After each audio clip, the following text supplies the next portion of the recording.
स्वागत है दोस्तों आपका। दोस्तों आज हो चुका है 21 जून 2020 यानी रविवार का दिन। आज हम आपको बताएंगे सबसे बड़ी और महत्वपूर्ण खबरें जो सीधे आपसे ताल्लुक रखती हैं। सबसे पहले दोस्तों बात करेंगे, आ गई कोरोना की दवा, हल्के मामूली लक्षणों वाले मरीजों तक करेगी इलाज। जानिए कीमत, क्या कीमत है और कहाँ मिलेगी, पूरी डिटेल्स आज हम आपको इस वीडियो में बताएंगे। साथ ही साथ दोस्तों हम जानेंगे आपके मोबाइल में इन 53 ऐप में से कोई एक ऐप है या नहीं। खुफिया एजेंसी ने जारी किया अलर्ट, हो सकता है भारी नुकसान। अगर आपके फोन में इनमें से कोई एक ऐप है तो आपको हो सकता है भारी नुकसान। कौन कौन सी ऐप है, क्या है ये पूरी खबर, पूरी डिटेल्स आज हम आपको बताएंगे। साथ ही साथ दोस्तों जानेंगे कोरोना वायरस से लड़ने के लिए शरीर में विटामिन सी की सही मात्रा जरूरी, इन फूड्स का करें इस्तेमाल, कोरोना से बचा जा सकता है। क्या है, कौन से फूड्स हैं और क्या खबर है, पूरी डिटेल्स आज हम आपको इस वीडियो में बताएंगे। साथ ही साथ दोस्तों बिना मास्क अगर बाहर निकले तो आपको हो सकता है चालान, भारी जुर्माना। क्या है पूरी खबर, पूरी डिटेल्स आज हम आपको इस वीडियो में बताएंगे। साथ ही साथ दोस्तों जानेंगे यहाँ आसमान से गिरा करोड़ों का आग का गोला, वजन सुनकर हो जाएंगे हैरान। साथ ही साथ दोस्तों जानेंगे सैमसंग के स्मार्टफोन की कीमत में भारी कटौती, मिल रहा है 5000 रुपए का कैशबैक भी। क्या है पूरी खबर, पूरी डिटेल्स आज हम आपको इस वीडियो में बताएंगे। साथ साथ दोस्तों जानेंगे सूर्य ग्रहण के दौरान इन बातों का रखें ध्यान, भूल कर भी ना करें ये काम। आगे जानेंगे सुशांत सिंह राजपूत की मौत का रहस्य छुपा है यहाँ। क्या है ये पूरी खबर, पूरी डिटेल्स आज हम आपको इस वीडियो में बताएंगे। और दोस्तों साथ ही साथ जानेंगे कोरोना संकट के दौरान जितने एलियन दिखे उतने 30 साल में कभी नहीं देखे गए। क्या है पूरी खबर, पूरी डिटेल्स आज हम आपको इस वीडियो में बताएंगे। साथ साथ दोस्तों जानेंगे गलवान घाटी में आखिर क्या हुआ था, इतनी ज्यादा मौतें कैसे हुई, पूरी डिटेल्स आज हम आपको इस वीडियो में बताएंगे। तो दोस्तों इस वीडियो को बिना स्किप किए पूरा देखिए ताकि सारी जानकारी आपको मिल जाए और पता चल जाए। तो दोस्तों बिना समय गवाए चलते हैं खबर की तरफ। जी हाँ दोस्तों, आगे कोरोना की दवा, हल्के मामूली लक्षणों वाले मरीज तक करेगी इलाज। जानिए कीमत। जी हाँ दोस्तों, कंपनी की तरफ से जारी बयान में कहा गया है कि एक एंटीवायरल दवा फेविपिराविर है जिसे कंपनी ने फेविफ्लू नाम से लॉन्च किया है। यह पहली खाने वाली दवा है। इसकी दवा की कीमत 103 रुपए प्रति टैबलेट है। जी हाँ दोस्तों, फार्मा कंपनी ने कोरोना वायरस के इलाज की मदद करने वाली दवा पेश की है। DCGI भारतीय औद्योगिक महानियंत्रण की तरफ से इस दवा के लिए मंजूरी भी दे दी गई है। ये दवा हल्के मामूली लक्षणों से पीड़ित मरीजों का इलाज करेगी। कंपनी की तरफ से जारी बयान में कहा गया है कि एक एंटीवायरल दवा फेविपिराविर है जिसे कंपनी ने फेविफ्लू नाम से लॉन्च किया है। यह पहली खाने वाली दवा है। इस दवा की कीमत 103 रुपए प्रति टैबलेट है। बता दें कि विश्व भर में कोरोना वायरस के इलाज को लेकर वैक्सीन तैयार करने की कोशिश की जा रही है। कंपनी का कहना है कि पिछले दिन इसकी 1800 mg की 2 खुराक लेनी होंगी।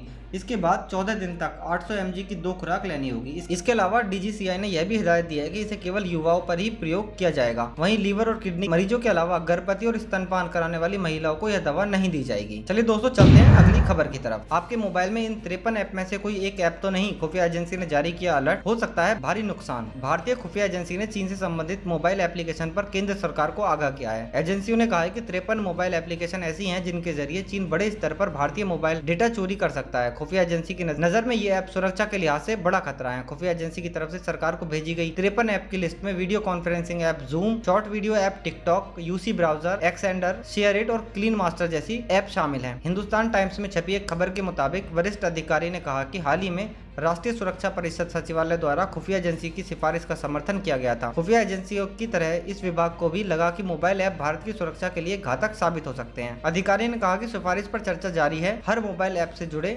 मापदंडों और जोखिमों को एक एक करके जांच की जाएगी। गृह मंत्रालय ने अप्रैल में एडवाइजरी जारी कर कहा था कि जूम ऐप सुरक्षित नहीं है और सरकारी अधिकारियों के लिए इसका इस्तेमाल न करें। गृह मंत्रालय के साइबर समन्वय केंद्र ने एक परामर्श में यह चेतावनी जारी की थी। इससे पहले चेतावनी कंप्यूटर इमरजेंसी रिस्पांस टीम द्वारा जारी की गई थी। भारत में ही नहीं बल्कि अन्य कई देशों में जूम ऐप का संदिग्ध और सुरक्षा के लिहाज से खतरा माना था। ऐसे में इसके इस्तेमाल पर बैन लगाया गया या फिर बेहद सावधानी के साथ इस्तेमाल के लिए कहा गया है। चलिए दोस्तों चलते हैं अगली बड़ी खबर की तरफ। कोरोना वायरस से लड़ने के लिए शरीर में विटामिन सी की सही मात्रा जरूरी, इन फूड्स का करें इस्तेमाल। कोरोना वायरस का संक्रमण दुनिया भर में तेजी से फैलता जा रहा है। आए दिन कोरोना से संक्रमित मरीजों की संख्या में इजाफा हो रहा है। इस वायरस से निपटने के लिए दुनिया भर के वैज्ञानिक वैक्सीन खोज रहे हैं। डॉक्टर्स का कहना है कि इस वायरस का संक्रमण खतरा कमजोर इम्यूनिटी वाले लोगों पर अधिक है, इसलिए अपनी डाइट का खास ध्यान रखने की जरूरत है। कोरोना से लड़ने के लिए विटामिन सी वाले फूड्स बेहद फायदेमंद होते हैं। यह शरीर की इम्यूनिटी को मजबूत करने में मदद करता है। आइए जानते हैं विटामिन सी वाले फूड्स कौन कौन से हैं।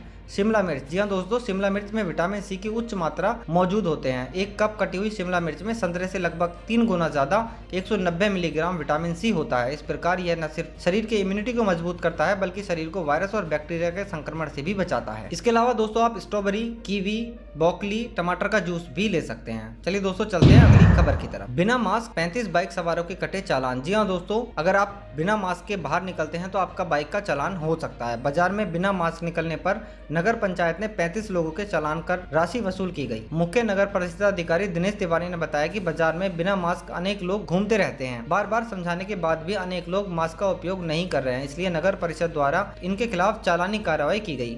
नगर परिषद ने पुलिस बल के साथ 35 बाइक सवारों के 100 रुपए के चालान काटे। चालान काटने के साथ ही उन्हें मास्क और फिजिकल डिस्टेंसिंग में बनाने की हिदायत भी दी गई। चलिए दोस्तों, चलते हैं अपनी बड़ी खबर की तरफ। आसमान से गिरा करोड़ों का आग का गोला, वजन सुनकर रह जाएंगे हैरान। जी हां दोस्तों, जालौर जिले के संचार कस्बे में शुक्रवार सुबह एक ऐसी घटना हुई जिसके बाद इलाके में सनसनी फैल गई। यहाँ तेज धमाके के साथ आसमान में बम नुमा आकार का उल्कापिंड गिरते ही जमीन में 1 फुट तक धंस गया। उल्कापिंड के गिरने से धमाके की आवाज 2 किलोमीटर तक सुनाई दी। उल्कापिंड को जब एक मशीन से जांचा गया तो सामने आया कि इसकी कीमत करोड़ों में हो सकती है। उल्कापिंड 2.788 किलोग्राम वजनी है। इसके बाद उल्कापिंड को देखने के लिए बड़ी संख्या में लोग उमड़ पड़े। सांचौर थाना अधिकारी अरविंद कुमार ने बताया कि आज सुबह 7 बजे सूचना मिली थी कि गायत्री कॉलेज के निकट भंसाली अस्पताल की तरफ जाने वाले मार्ग पर आसमान से तेज गर्जना के साथ एक चमकदार वस्तु नीचे गिरी है। पर वो मौके पर पहुंचे, वहाँ काले रंग की धातु का एक टुकड़ा जमीन में धंसा हुआ नजर आ रहा था। करीब 4 से 5 फुट तक गहराई में जाकर टुकड़ा धंस गया। उस समय यह टुकड़ा काफी गर्म था। बाद में उपखंड अधिकारी और उप अधीक्षक की मौके पर इस बाद में उपखंड अधिकारी और उप अधीक्षक भी मौके पर पहुंचे। उन्होंने बताया कि उल्कापिंड यह काले रंग की चमकीली धातु जैसा नजर आ रहा था।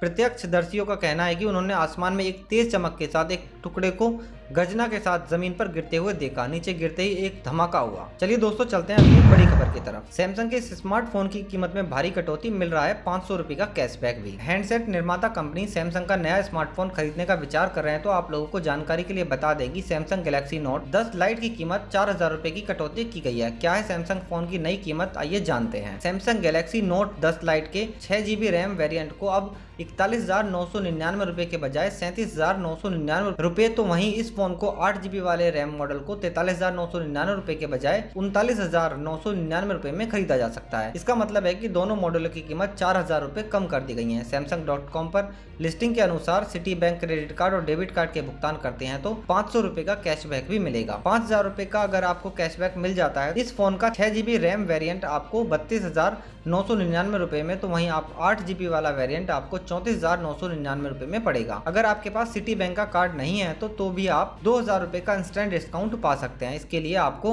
N2KOFF का कोड इस्तेमाल करना होगा। चलिए दोस्तों, चलते हैं अगली खबर की तरफ। सूर्य ग्रहण के दौरान इन बातों का रखकर ध्यान, भूल कर भी ना करें ये काम। 21 जून को साल 2020 का पहला सूर्य ग्रहण है। भारतीय समय अनुसार यह ग्रहण 9:15 पर शुरू होगा। ग्रहण दोपहर 12:10 पर अपने सबसे अधिक प्रभाव में होगा।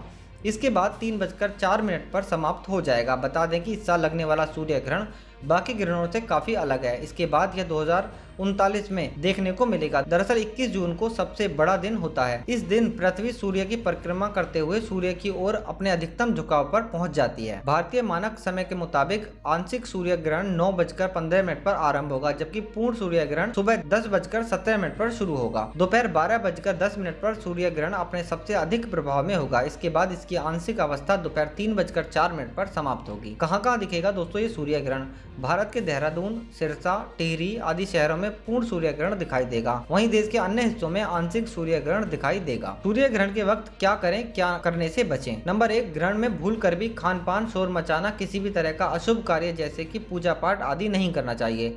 हालांकि आप चाहें तो इस दौरान गुरु मंत्र का जाप या किसी भी मंत्र की सिद्धि, रामायण, सुंदरकांड का पाठ आदि कर सकते हैं। चलिए दोस्तों, चलते हैं अगली खबर की तरफ। सुशांत सिंह राजपूत की मौत का रहस्य छिपाए यहाँ। जी हाँ दोस्तों, युवा अभिनेता सुशांत सिंह राजपूत की आत्महत्या की खबर चौंकाने वाली है। उनके मौत के कारणों के बारे में कई तरह की थ्योरी बताई जा रही है, जिसमें उनकी पूर्व सेक्रेटरी की आत्महत्या, प्रेमिका अंकिता लोखंडे की सगाई, काम नहीं होना जैसे कई कारण गिनाए जा रहे हैं। लेकिन सुशांत की मौत की वजह कहीं बाहर नहीं बल्कि खुद उनके अंदर थी, जिसने उन्हें अपनी जान देने के लिए प्रेरित किया। आइए जानते हैं कैसे। दोस्तों, आत्महत्या कोई सामान्य बात नहीं है। बेहद अजीबोगरीब मानसिक परिस्थितियों में ही कोई शख्स आत्महत्या के लिए तैयार होता है। सुशांत सिंह राजपूत ने इस इंस्टाग्राम पोस्ट को गौर से देखे। इसमें सुशांत ने एक खास शब्द का इस्तेमाल किया है, पेंसोसिज्म, जो कि दार्शनिक विचारधारा का एक खास अवधारणा है। इसमें मनुष्य दुनिया की हर रचना में ईश्वर का दर्शन करता है और आखिरकार उसमें मिल जाने की प्रवृत्ति रखता है। इस अवधारणा में गहरे उतरने पर अपना भौतिक अस्तित्व मिटा देने की इच्छा प्रकट होती है, जो कि आत्महत्या जैसे कार्यों में सामने आती है। सुशांत की यह पोस्ट 27 अप्रैल को लिखी थी, जिसमें पेनोसिज्म यानी सर्वमात्मवाद का उल्लेख कर रहे हैं। बुद्ध के ज्ञान पर सुशांत के विचार। सुशांत की आत्महत्या के कारणों को समझने के लिए उनकी मानसिक अवस्था को समझना जरूरी है। इसके लिए हमने उनकी इंस्टाग्राम पोस्ट का सहारा लिया, जो उन्होंने आत्महत्या से कुछ समय पहले लिखी थी। इसमें सुशांत की मानसिक स्थिति का संकेत मिलता है। जैसे 26 मई यानी आत्महत्या के लगभग 20 दिन पहले लिखी इस पोस्ट में सुशांत सिंह राजपूत बौद्ध धर्म में प्रचलित अवसंत सूत्र का जिक्र कर रहे हैं। यह बौद्ध धर्म में प्रचलित महायान शाखा का बेहद प्रचलित सूत्र है। इस अवसंतक सूत्र में बताया गया है कि व्रत ईश्वरीय चेतना मनुष्य के भौतिक स्वरूप के अंदर वास करती है। सुशांत ने अपनी पोस्ट में अवसंतक सूत्र का वैज्ञानिक आइंस्टीन की थ्योरी से जोड़ने की कोशिश की है। शायद सुशांत ने इन सूत्रों में बताई गई कि व्रत ईश्वरीय चेतना से मिलने के लिए अपने भौतिक स्वरूप को त्याग देना यानी आत्महत्या करने का मार्ग चुना। चलिए दोस्तों, चलते हैं अगली खबर की तरफ। कोरोना संकट के दौरान जितने एलियन दिखे उतने 30 साल में कभी नहीं देखे गए। कोरोना वायरस के कारण जहां दुनिया भर के देशों में लोग अपने अपने घरों में कैद हैं, ऐसे में लगता है दूसरे ग्रह के प्राणियों ने इस समय खंड को धरती पर विचरण करने का सुनहरा अवसर मान लिया है। एलियन शिप को देखे जाने की घटना दुनिया में ऐसे कई हिस्सों में बढ़ गई जहां अभी तक ऐसी घटनाएं बहुत अधिक नहीं थी। बेल्जियम के अखबार टेलीग्राफ के मुताबिक वहां मार्च के महीने में यूएफओ देखने की 87 घटनाएं हुई। वहां इस साल शुरुआती 3 महीने में 188 बार यूएफओ देखे गए। वहां पर एलियन शिप पश्चिमी से पूरब की ओर जाते देखे गए। बेल्जियम के यूएफओ रिपोर्टिंग सेंटर के अधिकारी फेडरिक प्रिजर्व के मुताबिक कोरोना के दौरान लॉकडाउन के समय आसमान साफ हो गया, जिसके बाद यूएफओ देखे जाने की घटनाएं बेहद ज्यादा हो गईं। बात सिर्फ बेल्जियम की नहीं है, बल्कि अमेरिका और ब्रिटेन सहित दुनिया के कई हिस्सों में यूएफओ देखे जाने की घटनाएं बढ़ी हैं। खास बात यह है कि जब से कोरोना संकट शुरू हुआ है तब से यूएफओ देखने बढ़ गए हैं। चलिए दोस्तों, चलते हैं अगली बड़ी खबर की तरफ। दोस्तों, गलवान घाटी में आखिर क्या हुआ था, इतनी ज्यादा मौत कैसे हुई? भारत और चीन एशिया के 2 बड़े और जिम्मेदार देश हैं। दोनों देशों के बीच सीमा को लेकर विवाद तो है, लेकिन इतना ज्यादा गहरा कभी नहीं था कि बंदूकें चल जाएं। 15 से 16 जून की रात को गलवान घाटी के पेट्रोल पॉइंट 14 पर यही हुआ। भारत चीन के बीच सीमा को लेकर विवाद है। भारत अंग्रेजों के जमाने की मैकमोहन लाइन को सीमा रेखा मानता है, लेकिन चीन को यह स्वीकार नहीं है। यही वजह है कि दोनों देशों के बीच सीमा रेखाएं कई जगह पर अलग अलग हैं। दोनों देशों की फौजें बढ़ चढ़कर सीमा पर अपनी जमीन होने का दावा करती हैं। हालांकि ये विवाद स्थायी नहीं होता। इसी तरह पूर्वी लद्दाख में चीन की फौज आगे आकर कैंप लगाकर बैठ गई थी, जिसके बाद भारत चीन के बीच अधिकारी स्तर पर बातचीत शुरू हुई, जिसमें तय किया गया है कि दोनों देशों की फौजें अप्रैल में जहां थीं अपनी अपनी उस पोजीशन पर लौट जाएंगी। चीन की राजनीतिक और वरिष्ठ सैन्य नेतृत्व वैश्विक परिस्थितियों और भारत से आपसी अंडरस्टैंडिंग की वजह से पुरानी पोजीशन पर लौटने के लिए तैयार था, लेकिन सीमा पर तैनात चीनी फौज खुद को यह भ्रम है कि वे भारतीय सेना से ज्यादा ताकतवर हैं। इसकी वजह से वे चीनी सिपाहियों की ट्रेनिंग के समय 1962 के युद्ध को इतिहास पढ़ाया जाता है, जिसकी वजह से वे खुद ज्यादा सक्षम मानने की गलतफहमी में रहते हैं। 15 जून की रात को पेट्रोल पॉइंट 14 पर यही हुआ। चीन की सेना अपने वरिष्ठ अधिकारियों का फैसला बेहद नागवार गुजरा, क्योंकि उन्हें लग रहा था कि सीमा पर उनकी संख्या ज्यादा है, इसलिए वे क्यों अपनी पोस्ट से पीछे हटें। लेकिन उन्हें अंदाजा नहीं था कि भारतीय फौजियों का आत्मबल उनके संख्या बल पर भारी पड़ने वाला है। भारतीय पक्ष के कमांडिंग ऑफिसर संतोष बाबू अपनी पेट्रोलिंग पॉइंट के 20 फौजियों के साथ चीनी कमांडिंग ऑफिसर से बात करने पहुंचे। उन्हें समझाने गए कि चूंकि वरिष्ठ अधिकारियों ने अप्रैल की स्थिति बहाल करने का फैसला किया है, इसलिए वे अपनी पुरानी पोस्ट पर लौट रहे हैं। चीन की जिस सैन्य टुकड़ी से संतोष बाबू बात करने गए थे, उसने एक कच्ची पहाड़ी पर अपना कैंप लगा रखा था, जिसके एक तरफ गहराई में पानी भरा हुआ था। यहाँ पर लगभग 300 से 350 चीनी फौजी मौजूद थे। संतोष बाबू और चीन के कमांडिंग ऑफिसर के बीच अभी बात चल ही रही थी कि चीनी फौजी उग्र होने लगे।